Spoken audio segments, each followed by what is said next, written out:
Entonces es cuestión de en esos hechos identificar infracciones constitucionales. Y si las hay, procede el juicio político. Estamos conectados con el constitucionalista Omar Cairo frente a una situación muy complicada. Omar, muy buenos días. Buenos días, Nicolás. Yo creo que es más o menos obvio y cualquiera puede reconocer la situación en que cada vez que sale más información, la situación del presidente se hace más complicada. Ahora, tú dices, Omar, y he leído lo que has escrito sobre las posibles salidas a esta situación. Porque, exitosa. Es decir, ¿cuáles son las alternativas que hay desde el punto de vista estrictamente constitucional? Si el presidente no decide renunciar, ¿qué es lo que debería hacer, digamos, no? Sí, primero tener en cuenta que no estamos ante ninguno de los 4 delitos mencionados en el artículo 117. Por lo tanto, no se le puede proceder. Sí, traición a la patria, cerrar el Congreso, no convocar elecciones o impedir el funcionamiento de los organismos electorales. Entonces no se le puede procesar penalmente durante su mandato.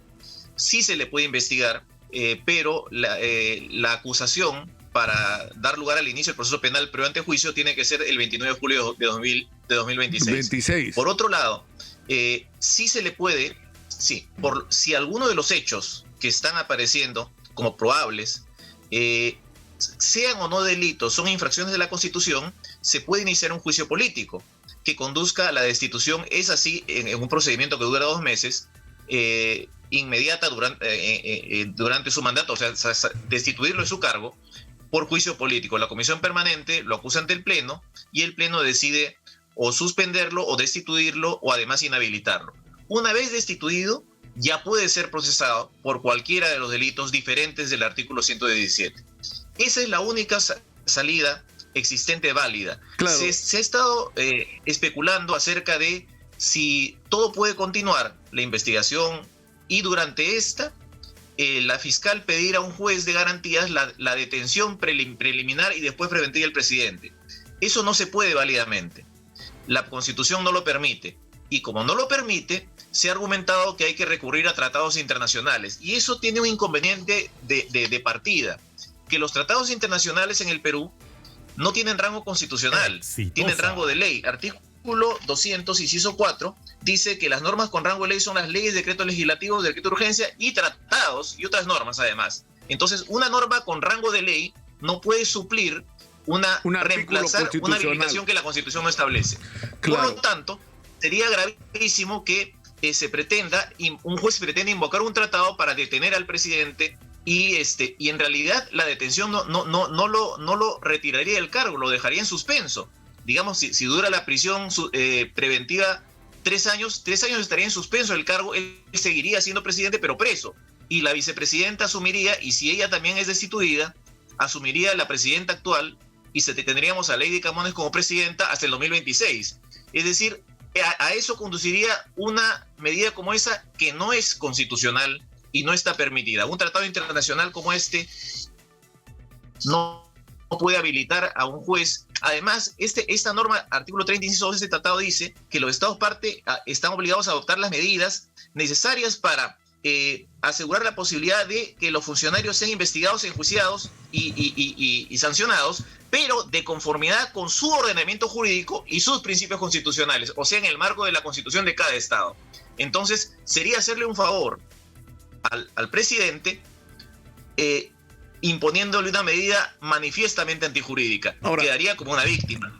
Lo que corresponde, creo, es el juicio político. Claro, pero lo que tú dices es lo siguiente.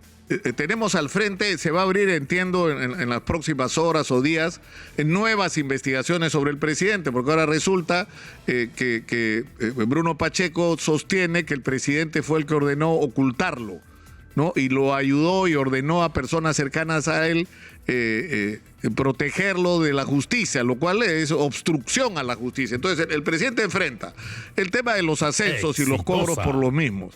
Bruno Pacheco dice que se cobraba $20,000.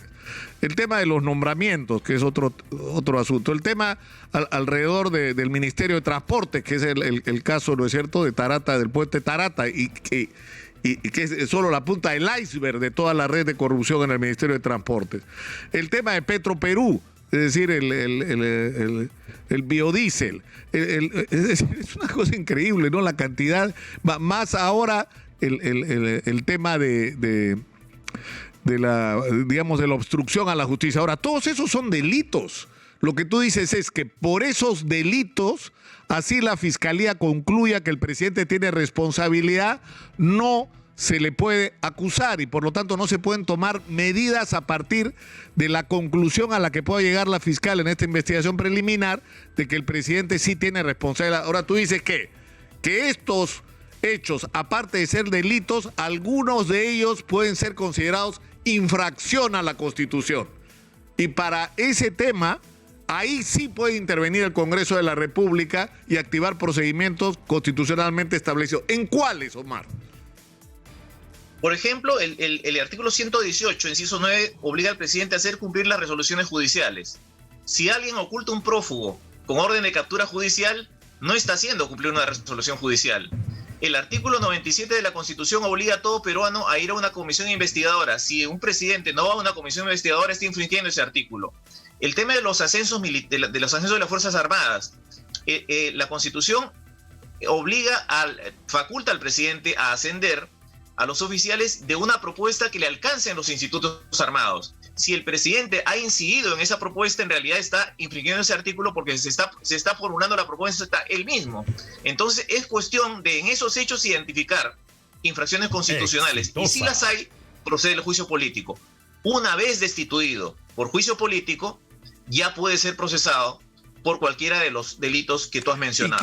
Que son los que no... Claro, pero la fiscal de la Nación en esta investigación preliminar puede separar y decir, hay una investigación sobre estos delitos, estas son las responsabilidades que podría tener el presidente y por lo cual habría que acusarlo y no lo puedo acusar porque no es un ciudadano común. Sin embargo, hay algunos de estos casos en los que el presidente ha cometido infracción constitucional. ¿Eso lo puede hacer la fiscal de la Nación? Y pedirle al Congreso, 89... ¿quién toma la iniciativa de denunciar al presidente por infracción a la Constitución? El artículo 89 del reglamento del Congreso legitima para hacerlo a la fiscal de la Nación, a cualquier congresista y a cualquier ciudadano que se considere directamente afectado por la infracción constitucional. Es decir, por ejemplo, un oficial de las Fuerzas Armadas o de la policía cuyo ascenso no ha sido permitido porque él no pagó los $20,000 que estaban solicitando, está habilitado legalmente para presentar esta denuncia por infracción a la Constitución. Sí, no para que se determine si pagó o no pagó, sino simplemente si infringió o no la norma que le obliga a ascender a los que le propone el Instituto Armado, pero no a incidir en la lista que va a recibir. Pero veamos cerrando, digamos, concentrando la información, ¿no es cierto? Por ejemplo, en el caso de la fuga de Pacheco, Pacheco sostiene que lo sacaron protegidos, que aparentemente era un vehículo y personal policial. Él dice que Beder Pacheco, aunque Beder Pacheco lo niega, pero Pacheco...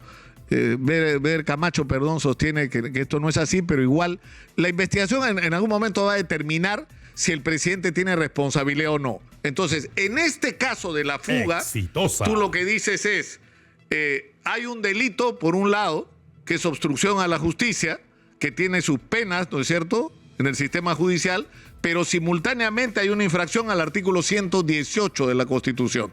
Y por lo tanto, la fiscal podría en este caso decir, acá el presidente ha infringido la Constitución y por lo tanto procede a denunciarlo por esto. ¿Cuál es la consecuencia y cuál es el procedimiento a partir de ahí? La denuncia constitucional la presenta la fiscal de la Nación ante la Comisión Permanente. Esta lo deriva a la Subcomisión de Acusaciones Constitucionales. Ahí el presidente se puede defender con su abogado. La Comisión Permanente a partir de ese informe decide si lo acusa o no ante el Pleno y el Pleno va a decidir si lo absuelve o lo condena por esa infracción constitucional. Si lo absuelve, se archiva, y si lo condena, le puede imponer 3 diferentes sanciones. O la suspensión, o la destitución, o sea, que su mandato termine este año, en el momento en que se pronuncie esa decisión, o además de la destitución, la inhabilitación para ejercer cargo público hasta por 10 años. Una vez que ya no es presidente, ya se le puede procesar por cualquiera de los otros delitos que has mencionado. Ya, ¿y eso qué significa? Que entraría a ejercer la primera magistratura Dina Boluarte en este caso. Es lo que tendría que ocurrir. Exactamente. La primera vicepresidenta asume el cargo. Y en el caso de que la primera vicepresidenta sea inhabilitada, como se pretende, por haber firmado por el Club Apurímac documentos mientras era vicepresidenta.